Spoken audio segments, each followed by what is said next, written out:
Hi everyone, and welcome back to another video. If you're new here, my name is Jay and I'm an artist in indie dev. Summertime is game jam season, and that means tons of opportunities to make games and meet amazing creatives. I usually try to participate in at least one jam per year. This year I was planning to skip so I could focus on my main project Ignitus. But when I saw a game jam I couldn't ignore, I had to join. I love That Game Company. In high school, I even wrote a 16-page essay, no spacing, cheaters, arguing that video games are an art form using Journey as a core example. I've bought Journey for every console I own, and I love watching people experience it for the first time. It's one of those forever games for me. That Game Company is actually a huge reason why I started making games. I even went to E3 just to see Chin and his team speak, so yeah, this game jam meant a lot. So when I saw the jam posted on LinkedIn, I jumped in. The theme for the game jam was generosity.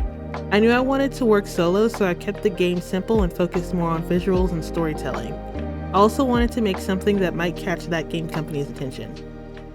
A quick search gave me this definition for generosity: going beyond oneself to help others and make a positive difference in their lives. It strengthens relationships, builds communities, and contributes to a more compassionate world. That definition really resonated with me. As I did more research, I got inspired by the biblical meaning of generosity and the 7 heavenly virtues. At the same time, I was drawing a lot of African masks and the ideas kind of just merged. I decided to personify the virtues as masks. The story starts with the 7 fates watching over a dying earth. They recognize that something is missing. Each one contributes their virtue into a single flame, then sends it to Earth to ignite 7 new flames, each representing the opposite of their virtue. For example, humility versus shame. The player's goal is to find each corrupted flames and reignite them by bringing them kindling, restoring their original virtue. The core gameplay loop is simple. Travel to each zone, collect kindling, deliver it to a flame, and repeat until all 7 are lit. Controls are move, dash, and take damage from elements like wind and water. There's no real punishment for dying, you just reset to the start of the zone. I wanted the experience to feel relaxed and reflective and focus less on creating challenges for players.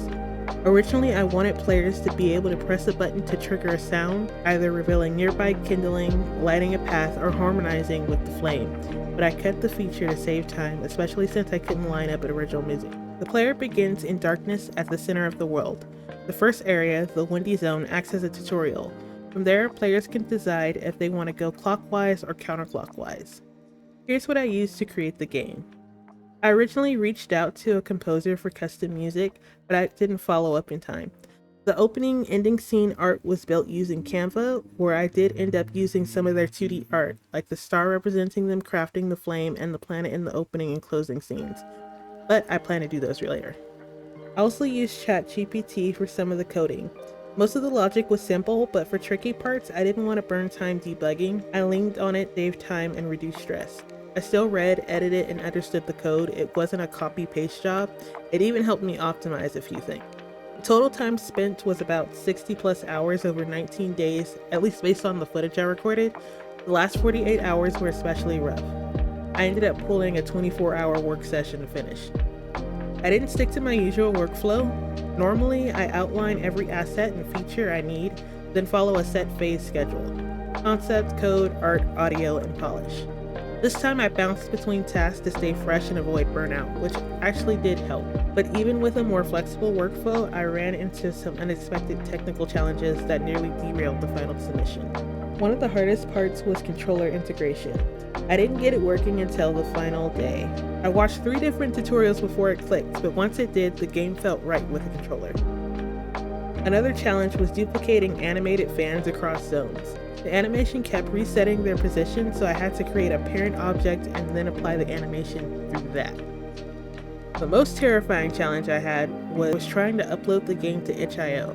I originally planned for the game to be playable in the browser, and if there was time, I was going to make it a downloadable. I honestly prefer to have smaller games like this playable in the browser. The gameplay isn't too complex, and I prefer browser play for smaller experiences like this, but for some reason, my Unity would not create a playable build. It would work on my computer if I set it to play once the build was completed, but other than that, it just didn't work. I literally had just over an hour to submit the game, and I was freaking out. Luckily, my amazing fiance was there to help.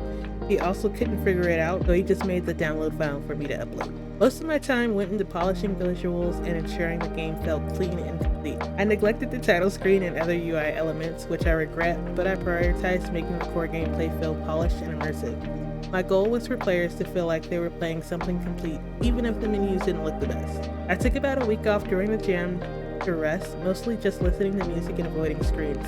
Sometimes you just need a break. I've also been replacing screens with reading physical books. I highly recommend it. The last 48 hours were brutal. I don't miss college-style crunch. I used to enjoy 48-hour jams, but now month-long ones suit me better. Music was okay, but not original, and the biggest gameplay issue was the kindling system. Player on itch.io pointed out that missing any kindling meant backtracking, plus the kindling was kind of small and hard to see. Those are fixes I plan to make post-jam. If I had to go back to do it again, I would probably shoot to have any music and coding done within the first 1 to 2 weeks, or even find someone else to focus on code and music while I focus on art and UI. While it was nice that I found a rhythm with moving back and forth between tasks, I do believe it slowed me down in the spaces that got the least attention, like the UI. I would also reduce the zones from 7 to 4 or 5.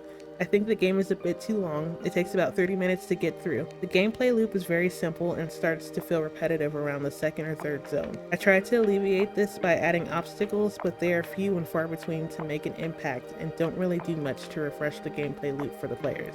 Despite those UI gaps, I made sure the gameplay itself felt finished and cohesive. And once everything was submitted, I finally had a chance to reflect. If you'd like to play the game or leave feedback, I'd love to hear it. I'm also considering releasing the assets or project file for musicians to experiment with. The link to the game will be in the description. Also, subscribe if you want to follow Development Autognitus or any other future jam games and projects. If you've ever worked on a solo game jam, I'd love to hear what your experience was like. What did you learn? What surprised you? Drop a comment below and share your project. I'd be happy to check it out. And if you're thinking of joining a jam but aren't sure you're ready, let this be your sign to go for it. Even if it's not perfect, you'll walk away with a ton of insight and hopefully something you're proud of. Thanks for watching and good luck with your own creative project.